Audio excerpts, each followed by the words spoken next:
Chapter 13. Van Aldin gets a telegram. Please support by subscribing for more classic audiobooks. On the afternoon of the 15th February, a thick yellow fog had settled down on London. Rufus Van Aldin was in his suite at the Savoy and was making the most of the atmospheric conditions by working double time. Knighton was overjoyed.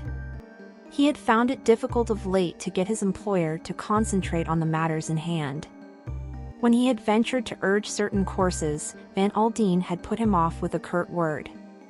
But now Van Aldin seemed to be throwing himself into work with redoubled energy, and the secretary made the most of his opportunities. Always tactful, he plied the spur so unobtrusively that Van Aldin never suspected it.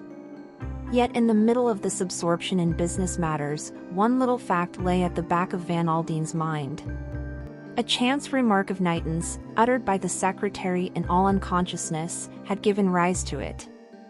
It now festered unseen, gradually reaching further and further forward into Van Aldin's consciousness, until at last, in spite of himself, he had to yield to its insistence. He listened to what Knighton was saying with his usual air of keen attention, but in reality not one word of it penetrated his mind. He nodded automatically, however, and the secretary turned to some other paper. As he was sorting them out, his employer spoke. Do you mind telling me that over again, Knighton? For a moment Knighton was at a loss. You mean about this, sir?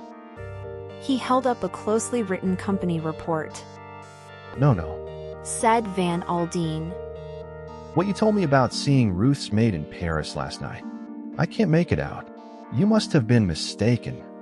I can't have been mistaken, sir. I actually spoke to her.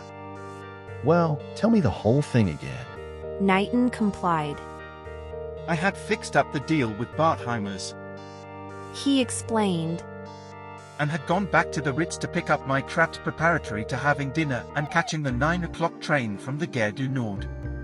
At the reception desk I saw a woman whom I was quite sure was Mrs. Kettering's maid.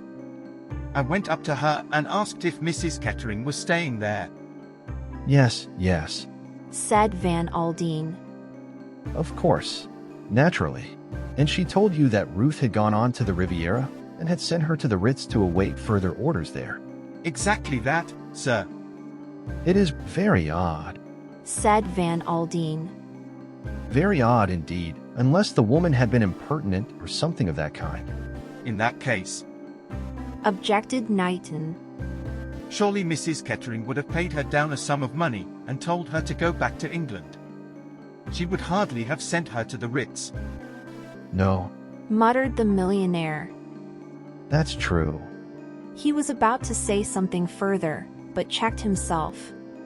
He was fond of Knighton and liked and trusted him, but he could hardly discuss his daughter's private affairs with his secretary. He had already felt hurt by Ruth's lack of frankness, and this chance information which had come to him did nothing to allay his misgivings. Why had Ruth got rid of her maid in Paris? What possible object or motive could she have had in so doing? He reflected for a moment or two on the curious combination of chance. How should it have occurred to Ruth, except as the wildest coincidence, that the first person that the maid should run across in Paris should be her father's secretary?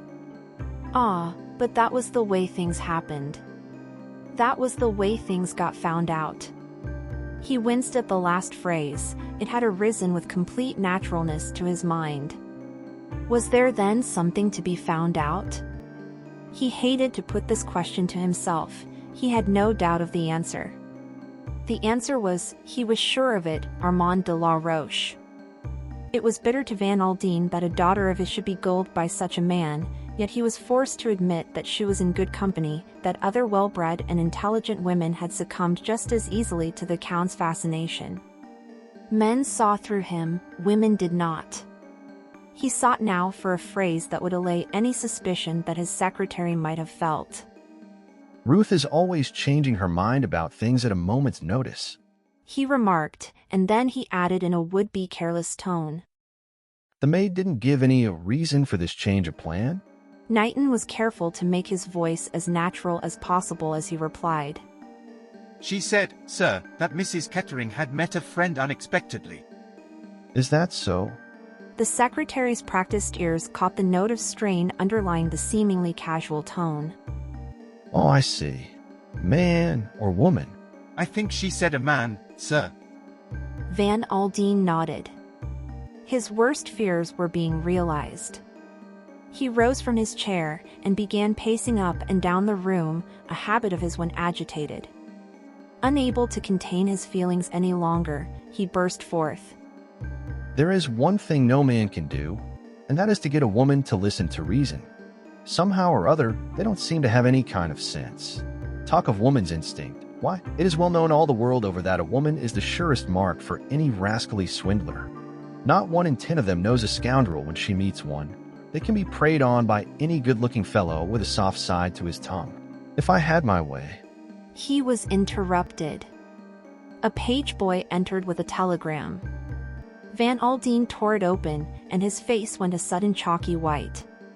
He caught hold of the back of a chair to steady himself and waved the page boy from the room. What's the matter, sir? Knighton had risen in concern. Ruth, Said Van Aldin hoarsely. Mrs. Kettering? killed. An accident to the train? Van Aldin shook his head. No. From this, it seems she has been robbed as well. They don't use the word Knighton, but my poor girl has been murdered. Oh, my God, sir. Van Aldin tapped the telegram with his forefinger. This is from the police at Nice. I must go out there by the first train. Knighton was efficient as ever. He glanced at the clock. 5 o'clock from Victoria, sir. That's right. You will come with me, Knighton. Tell my man, Archer, and pack your own things. See to everything here. I want to go round to Curzon Street. The telephone rang sharply, and the secretary lifted the receiver. Yes, who is it? Then to Van Aldin. Mr. Goby, sir. Goby? I can't see him now. No, wait, we have plenty of time. Tell them to send him up. Van Aldin was a strong man. Already he had recovered that iron calm of his. Few people would have noticed anything amiss in his greeting to Mr. Goby. I am pressed for time, Goby. Got anything important to tell me? Mr. Goby coughed. The movements of Mr. Kettering, sir. You wish them reported to you? Yes, well. Mr. Kettering, sir, left London for the Riviera yesterday morning. What? Something in his voice must have startled Mr. Goby. That worthy gentleman departed from his usual practice of never looking at the person to whom he was talking and stole a fleeting glance at the millionaire. What train did he go on? Demanded Van Aldin. The blue train, sir. Mr. Goby coughed again and spoke to the clock on the mantelpiece. Mademoiselle Morel, the dancer from the Parthenon, went by the same train. If you enjoy audiobooks like this, consider subscribing for more.